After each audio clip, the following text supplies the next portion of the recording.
제3계명을 그럼 우리는 어떻게 이해해야 되냐는 거죠. 고대 근동에서 이 이름이라는 단어는 호칭으로만 사용되지 않았어요. 이 이름을 부를 때는 그 사람, 그 존재의 어떤 본질, 그 존재의 속성을 의미하는 거예요.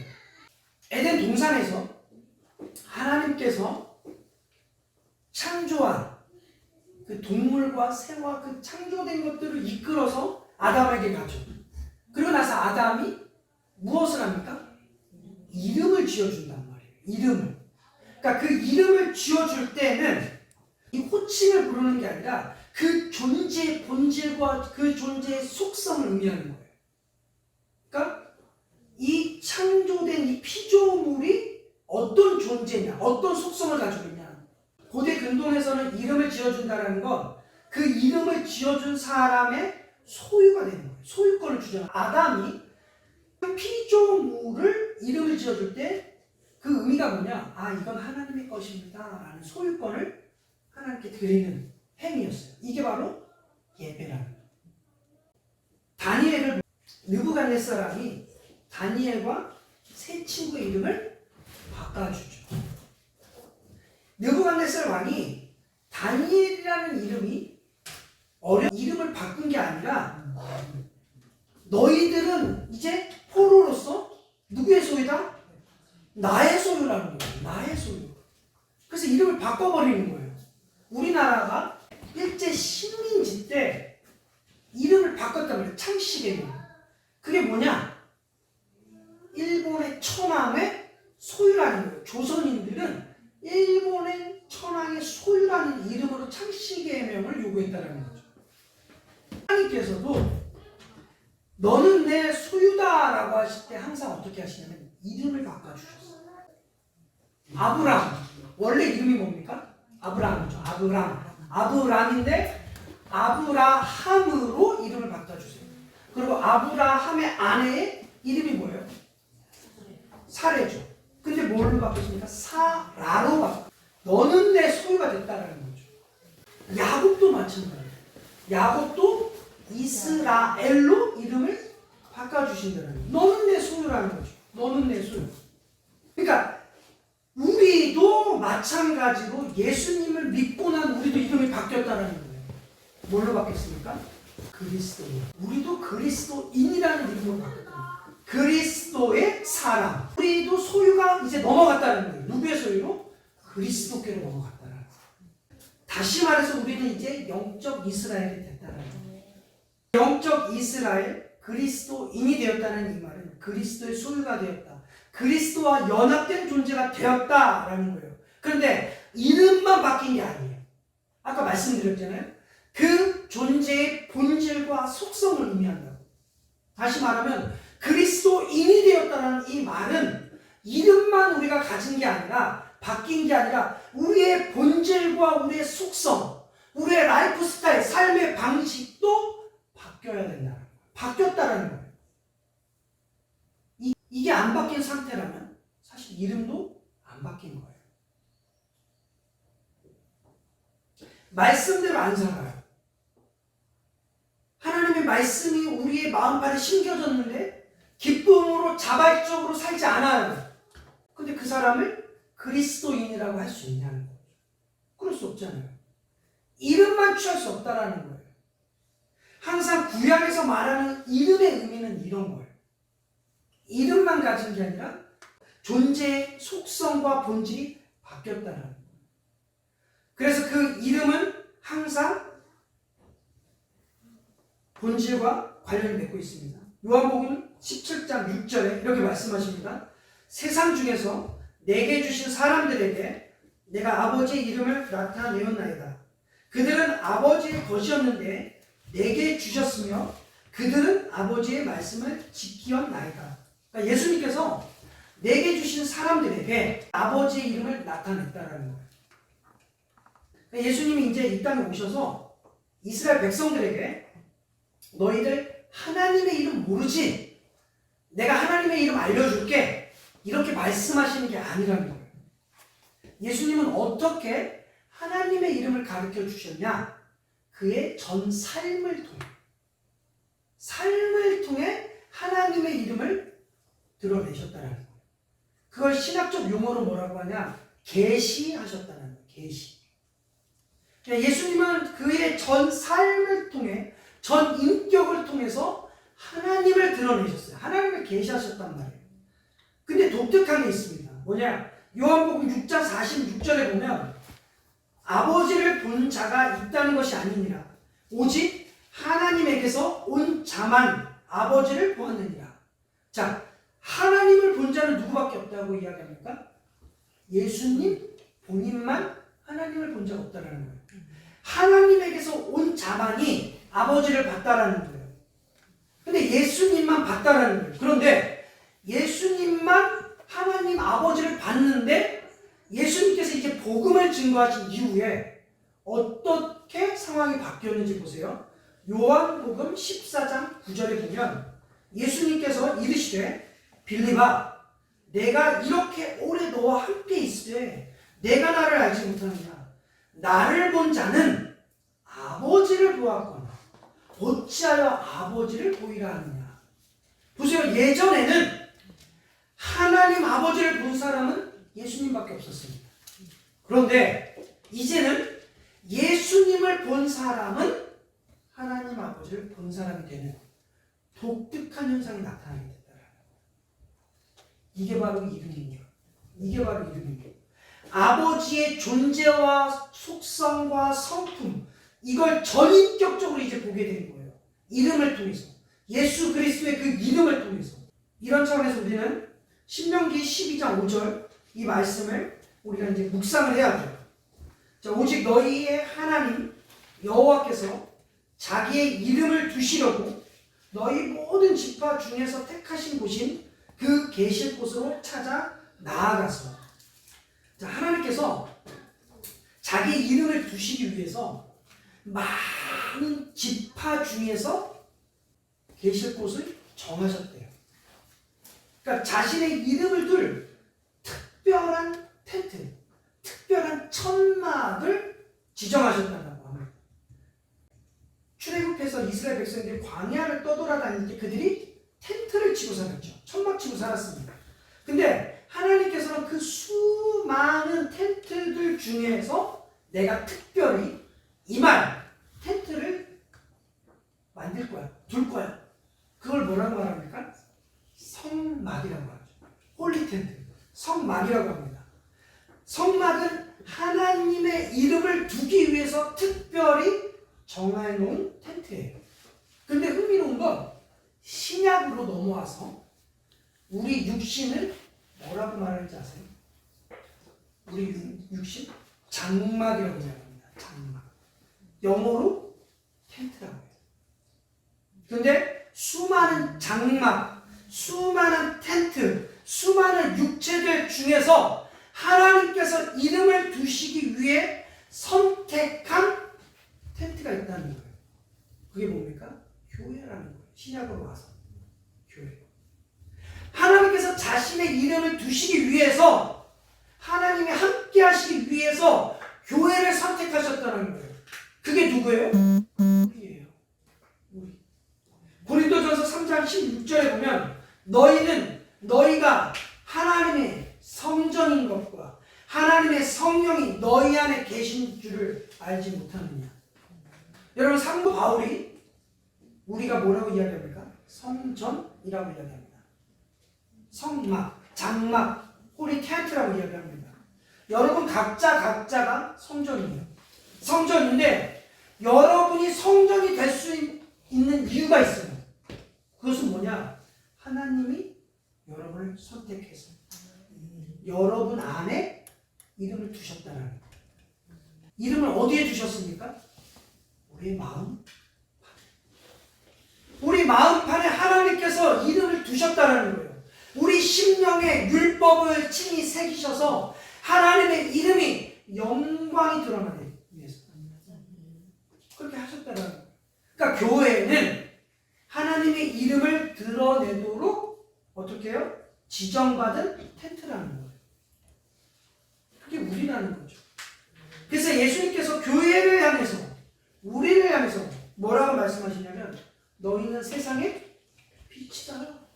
여러분, 세상의 빛이라고 하는 것은 암흑 같은 세상에서 어떻게 해요? 너희를 통해서. 너희의 그 홀리 텐트, 너희의 그 성전, 너희의 그 거룩함을 통해서 어떻게 해요? 하나님의 이름을 드러냄으로 말미암아 이 어둠을 밝히는 존재가 되는 것. 그게 세상의 빛이라는 거죠. 그러므로 그리스도인에게 있어서 반드시 나타나야 되는 게 뭐예요? 하나님 아버지의 성품이에요. 우리에게 반드시 나타나야 되는 게 하나님 아버지의 성품이라는 거예요. 이게 그리스도인이라는 이름만 갖는 게 아니라 우리의 존재와 우리의 본질과 속성이 바뀌는 의미예요. 하나님의 성품으로. 하나님. 그렇게 바뀌는 거죠. 이거 안 나타나면 가짜라는 거예요. 이런 차원에서 교회는 어찌하든지 더 교회 안으로 끌어들이는 것보다 하나님의 이름을 바르게 드러냄으로써 세상을 향해 어떻게 해야 됩니까?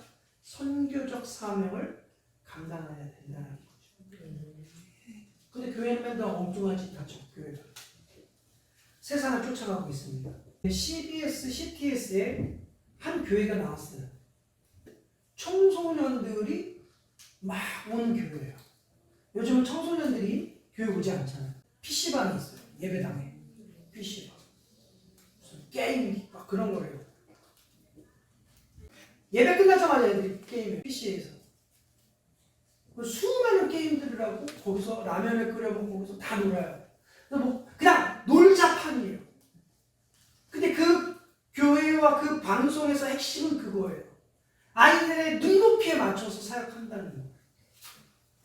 오케이, 좋다 이거예요.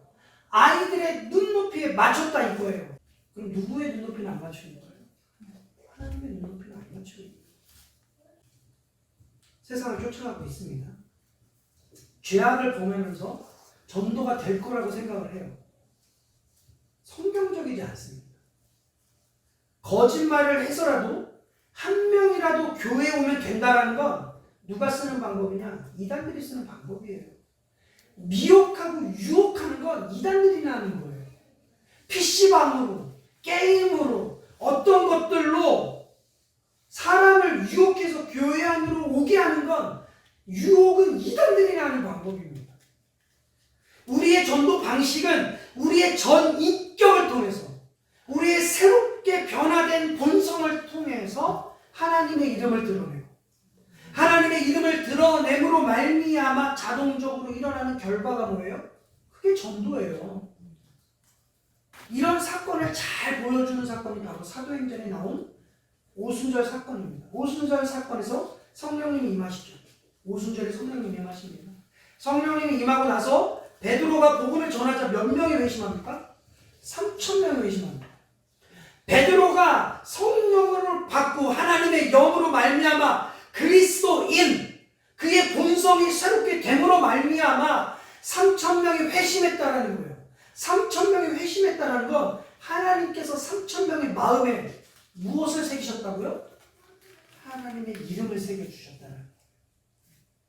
주님께서 율법을 새로운 본성으로 그들의 마음에 심겨주셨다는 거예요. 그런데 그리고 난 다음에 그렇게 돌아온 사람들 이 3,000명이 그냥 바리새인처럼 서기관처럼 종교인으로 머물렀을까요? 그렇지 않아요. 교회만 그냥 왔다 갔다 삶은 하나도 안 바뀌었어요. 여전히 PC방 때문에 게임 때문에 교회 왔다가 예배 끝나면 또 게임하는 전혀 바뀌지 않는 삶 옛날처럼 그대로 살지 않는다는 거예요. 그리스도인 되었다는 건 옛날처럼 그대로 살지 않는다는 거예요. 그들의 삶 자체가 새로운 변성으로 변화가 나타나는 것을 볼 수 있었습니다. 여러분 사도행전 2장 42절에서 47절 보세요. 그들의 마음에 여호와의 이름 이게 새겨지고 새로운 본성이 그들의 마음에 심겨졌을 때 그들의 삶이 어떻게 변화됐는지 그들의 사도의 가르침을 받아 서로 교제하고 떡을 떼며 오로지 기도하기를 힘씁니다. 사람마다 두려워하는데 사도들로 말미암아 기사와 표적이 많이 나타나니 믿는 사람이 다 함께 있어 모든 물건을 서로 통용하고 또 재산과 소유를 팔아 각 사람의 필요를 따라 나눠주며 날마다 마음을 같이하여 성전에 모이기를 힘쓰고 집에서 떡을 떼며 기쁨과 순전한 마음으로 음식을 먹고 하나님의 찬미하며 또 온 백성에게 칭송을 받으니 주께서 구원받은 사람을 날마다 더하게 하시니라. 여러분, 마음에 주님의 이름이 새겨지면, 율법이 새로운 본성으로 새겨지면 어떻게 된다고요? 말씀과 교제와 기도에 힘쓰는 사람이 된다라는 거예요. 여러분, 삶이 바뀌었잖아요, 이 사람들이. 나는 말씀은 좋아요. 난 말씀 배우는 건 좋아요. 근데 기도하는 건 싫어요. 이거 가짜입니다. 나는 말씀은 별로 관심이 없어요. 근데 기도하는 건 좋아요. 이것도 가짜예요. 나는 교제는 좋아요. 말씀 듣고 기도하는 거 싫어요. 이거 가짜예요. 말씀 듣고 기도하는 거 좋아요. 근데 저는 사람하고 교제하는 거 싫어요. 이것도 가짜예요. 말씀, 기도, 교제 이게 다 나타납니다. 말씀과 기도와 교제가 같이 나타나야 돼요. 그래야 여호와의 이름이 그 속에 거하고 있다라는 증거입니다. 여호와의 이름이 우리 안에 거하게 되면 첫 번째로 나타나는 게 바로 성도의 교통함입니다. 성도의 교통함. 이 초대교회 사람들 서로 물건을 통용하고 재산을 나눴으며 날마다 성전에 모이기를 힘쓰고 떡을 떼며 음식을 먹는 이 성도의 교통함이 나타났다라는 거예요. 단순히 교회가 친목동으로 이런 교통함이 나타날 수가 없어요. 단순히 친해져서 이런 게 나타나는 게 아니에요. 마음이 공유되어지는 상태가 되어진다는 거예요. 마음이 공유되어지는 상태. 그러면 이런 성도의 교통함은 어떻게 일어나야 됩니까? 바로 사랑에서 일어나겠죠. 하나님 사랑, 이웃 사랑. 여기서 일어나게 되는 거예요. 그럼 하나님 사랑, 이웃 사랑을 어떻게 우리 안에서 일어나야 됩니까? 바로 같은 영을 소유해야 돼요. 하나님의 영을 소유해야 돼요. 하나님의 영을 소유해야지만 성도의 교통함이 일어나는 거예요. 오늘 우리가 고백했잖아요.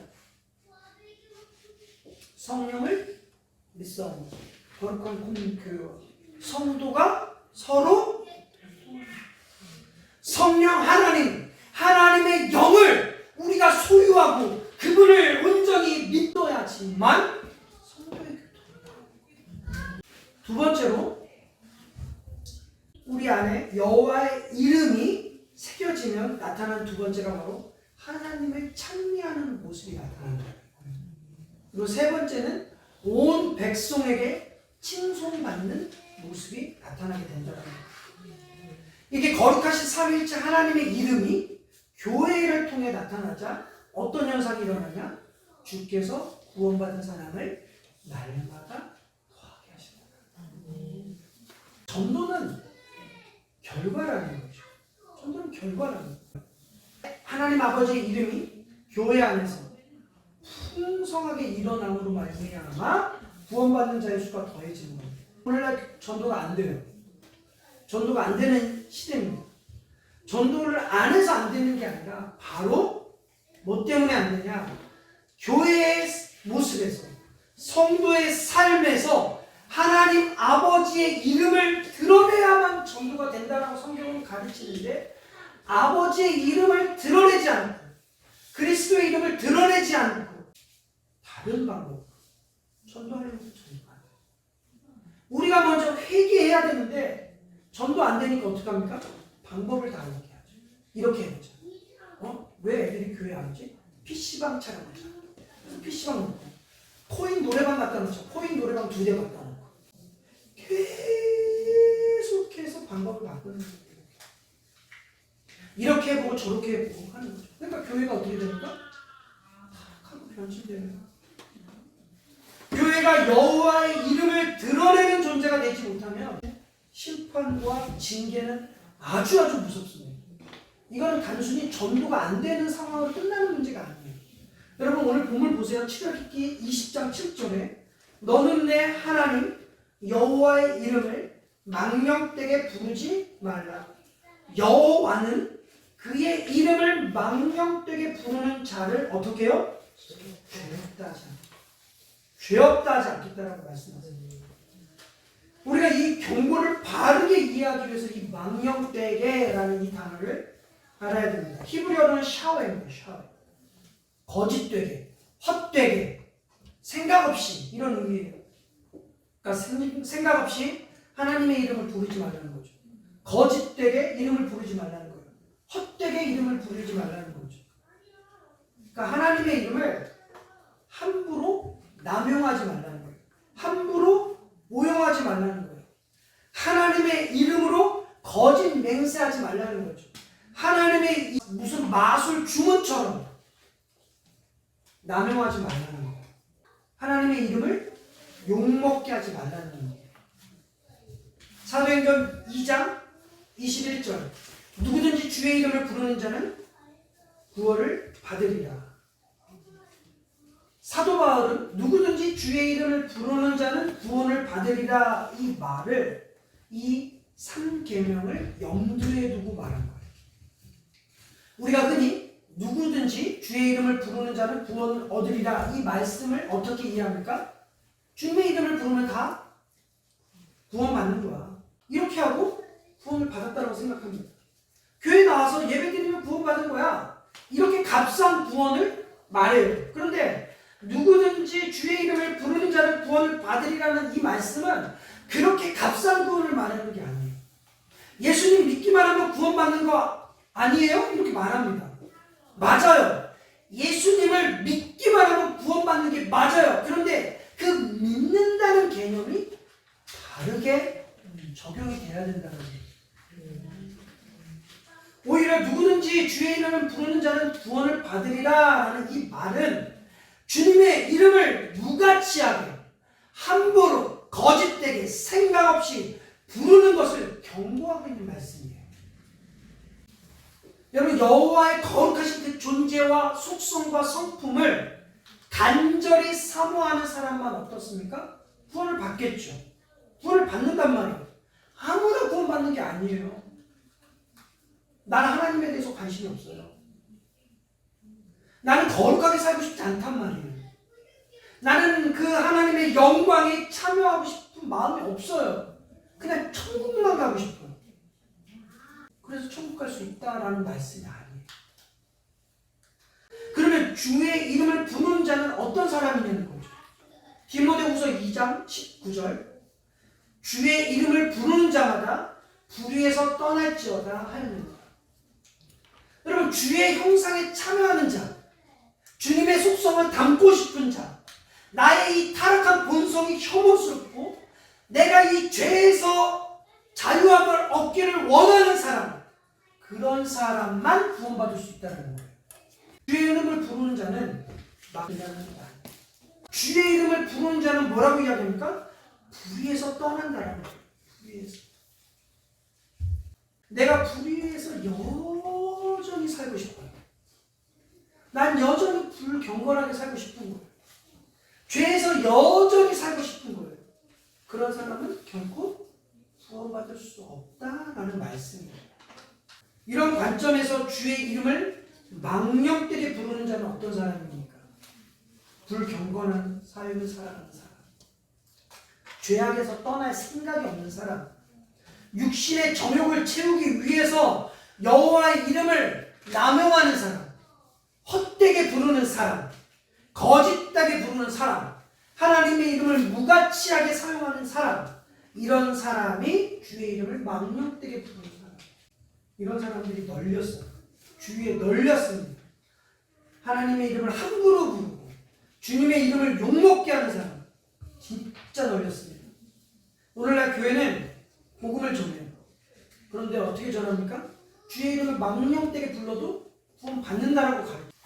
성경은 주의 이름을 망령되게 부르는 자는 결코 구원을 받을 수 없다라고 가르치는데 오늘날 교회는 주의 이름을 망령되게 불러도 너는 구원받을 수 있어 라고 가르치고 있습니다.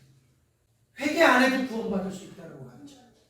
네가 불경건하게 살아도 구원받을 수 있고 네가 옛 모습대로 그대로 살아도 구원받을 수 있다라고 이야기하고 있습니다. 아니요, 그렇지 않습니다. 회심은 회개와 믿음이다. 회개와 믿음입니다. 회개하지 않고 믿기만 해서 구원을 받을 수 없어요. 회개와 믿음은 같이 일어나는 거예요. 주의 이름을 부른다는 것은 불의에서 떠나는 거예요. 죄에서 떠나는 겁니다. 누구든지 주의 이름을 부르는 자는 구원을 받으리라. 영접하는 자, 곧 그 이름을 믿는 자에게는 하나님의 자녀가 되는 권세를 주셨습니다. 이 말씀이 값싼 구원을 의미하는 말씀이 아니에요. 사람 긁어 모아서 여호와의 이름을 망령되게 부르는데 앞장서기 위해 사용되는 말씀이 아니라는 거예요. 이렇게 말씀을 사용하는 사람들을 향해 성경은 뭐라고 하느냐? 하나님의 말씀을 혼잡케 하는 사람이다. 하나님의 말씀을 혼잡케 하는 사람.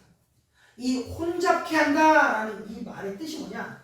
장사한다라는 거예요. 장사. 다시 말하면 하나님의 말씀을 가지고 장사한다라는 거예요.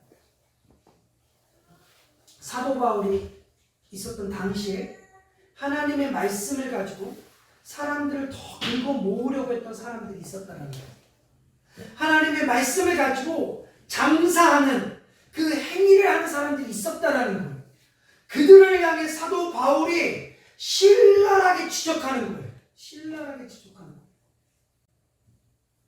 그들은 지금 1계명, 2계명, 3계명을 다 어기고 있습니다. 하나님의 말씀을 가지고 사람들의 감성에 맞게끔, 사람들의 취향에 맞게끔, 사람들의 입맛에 맞게끔 어떻게 해요? 하나님의 말씀을 비틀고 왜곡시켜서 하나님의 이름을 망령되게 부르고 있는 행위를 하고 있다는 거예요. 하나님의 이름을 망령되게 부르는 행위는 여기서 그치지 않습니다. 여러분, 은사주의자들 귀신을 내어줬을 때, 병 고칠 때 이런 거 합니다. 그런 일들을 통해서 무언가 치료가 되고 귀신이 내어쫓는 일들이 일어났었어요. 일어난 적이 있습니다. 봤단 말이에요. 자, 그러면 그들이 정말 예수 그리스도의 이름으로 그런 일들을 했다라고 한다면, 치유의 사역을 했다라고 한다면 코로나 때 뭐 하고 있었어요? 여러분, 코로나 때 그 사람들 뭐 하고 있었냐는 거예요. 보세요. 그렇게 치유 사역을 많이 했던 사람들, 수많은 기적과 이적을 보여줬던 사람들이 코로나 때 수많은 사람들을 왜 치료하지 않고 뭐 했냐는 거예요. 의문을 가진 적이 있습니까? 그 사람 무슨 말씀인지 아세요? 예수 그리스도의 이름으로 이 치유와 이 기적의 사역들이 얼마나 많은 미혹을 시켰는지 아세요? 우리는 현상에 너무 주목했다라는 거예요. 그것이 예수 그리스도의 이름의 정말 능력이었다면 코로나를 치료했어야겠죠. 코로나를 물리쳤어야겠죠. 하나님의 이름을 마치 주문처럼 이해하고 남용하는 것을 한계명에서 금지하고 있다는 거예요. 그러면 우리는 예수님의 이름으로 아무것도 할 수 없습니까?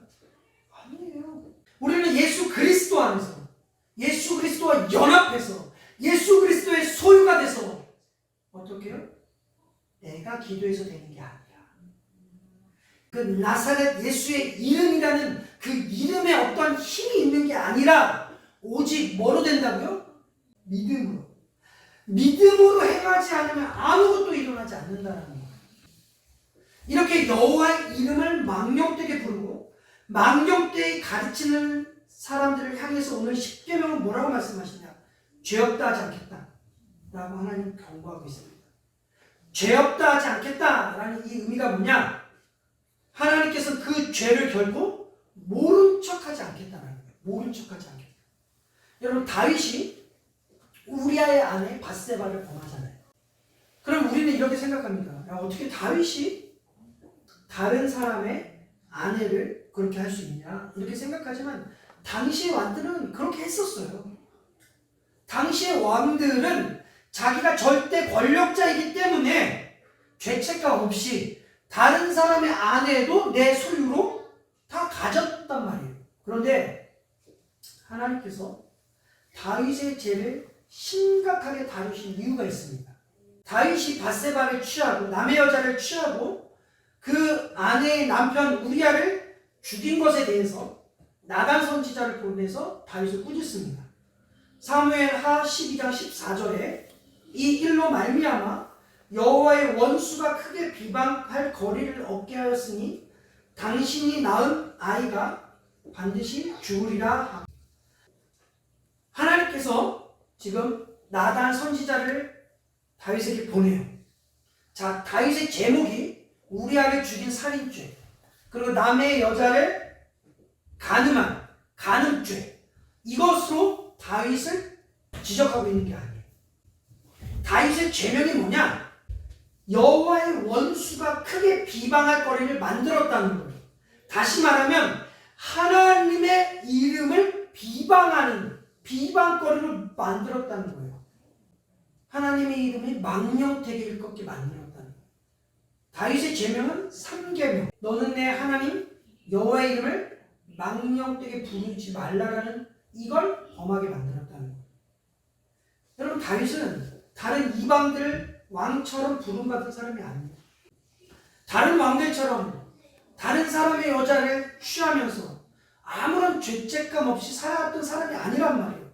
다윗은 어떻게 부름받았냐? 여호와의 이름을 망령되게 일컫지 않고 오히려 여호와의 이름을 드러내고 하나님의 이름을 영광스럽게 하기 위해 부름받은 존재라는 거예요. 그 일을 감당하지 못하니까, 그 일을 제대로 하지 못하니까 오히려 안 믿는 이방 왕들이 어떻게 해요? 하나님의 이름을 조롱하더라는 거예요. 하나님의 이름을 망령되게 부르더라는 거예요. 하나님의 이름을 욕하더라는 거예요. 이게 다윗의 죄라는 겁니다. 여러분, 우리가 죄를 생각할 때 누구에게 잘못했고 누구를 빼앗고 누구를 탐했고 이런 것들이 죄예요. 그런데 더 심각한 죄는 뭐냐? 나로 말미암아 하나님의 이름이 조롱거리가 되는 거. 이게 죄라는 거예요. 하나님 결국 이 죄를 모른 척하지 않겠다라고 말씀합니다. 한국교회가 목회자들이 이걸 죄라고 여기지 않아요. 여러분, 3계명은 바른 신앙의 본을 보이지 않는 자들, 나의 불경건함을 통해서, 나의 바르지 못한 삶을 통해서 하나님의 이름이 욕되게 되고 조롱거리가 되면 하나님은 죄 없다 하지 않겠다라고 말하고 있습니다. 이런 죄를 대표적으로 저질렀던 사람들이 바로 바리새인들과 서기 종교 지도자들이었습니다. 이 사람들은 겉으로는 하나님의 이름을 영화롭게 한다고 하지만 예수님이 그들에게 회칠한 무덤이라고 합니다. 마태복음 23장 15절에 화 있을진저 외식하는 서기관들과 바리새인들이여, 너희는 교인 한 사람을 얻기 위하여 바다와 육지를 두루 다니다가 생기면 너희보다 배나 더 지옥 자식이 되게 하는. 얼마나 이들이 불경건하고 얼마나 이들이 하나님의 이름 망령되게 불렀는지, 이들이 하나님을 안 믿는 사람들보다 더 배나 사람들을 지옥에 보내고 있다는 거예요. 여러분, 교회를 보면요, 목사 그리고 신앙생활 오래 한 사람들을 통해서 얼마나 많은 사람들이 실족하고 있는지 모르는 거예요. 지금 현상이 그래요. 자기는 잘하고 있다고 생각해요. 그런데 그들이 이 하나님의 율법이 마음판에 새겨져서 그들이 적용하고 있냐는 거예요. 자기에게 적용하지 않아요. 회개하려고 하지 않습니다. 근데 그걸로 끝나는 게 아니에요. 다른 사람들을 더 어디로? 더 지옥 자식으로 만드는 심각한 결과를 초래하고. 사랑하는 여러분, 오늘 여호와의 이름을 망령되게 부르는 게 무엇인지 우리가 살펴보면, 우리가 부름받은 목적이 뭡니까? 하나님께서 왜 저와 여러분들을 부르셨습니까? 하나님께서 왜 여러분과 저를 선택하셨습니까? 주의 이름을 드러내라. 하나님의 영광을 드러내라. 주의 영광을 드러냄으로 말미암아 주의 복음이 날마다 전파되고 전도가 되고, 주의 이름을 드러냄으로 말미암아 신앙이 연약한 사람들의 신앙이 견고해지기 위해서, 주의 이름을 드러냄으로 말미암아 이 땅이 하나님의 나라가 도래하기 위해서 우리를 부름받았다는 거예요. 하나님께서 우리에게 주신 이 주의 이름, 우리가 주의 이름을 드러내지 않을 때 주님 결코 죄 없다 하지 않겠다. 주의 이름을 드러내지 않는다고 한다면, 주의 이름이 조롱거리가 되게 한다면 주님 죄 없다 하지 않겠다는 거예요. 변명 그런 거 필요 없다는 거예요. 이미 하나님께서 우리의 마음판에 새기셨다는 거예요. 새기시면서 그리스도인 이름만 주신 게 아니라 우리의 새로운 본성, 하나님 사랑, 이웃 사랑의 그 본성을 우리에게 심겨 주셨다는 거예요. 오늘 이 시간 하나님 앞에 제 삶 속에서, 우리 삶 속에서 주의 이름이 선명하게 드러나게 원합니다.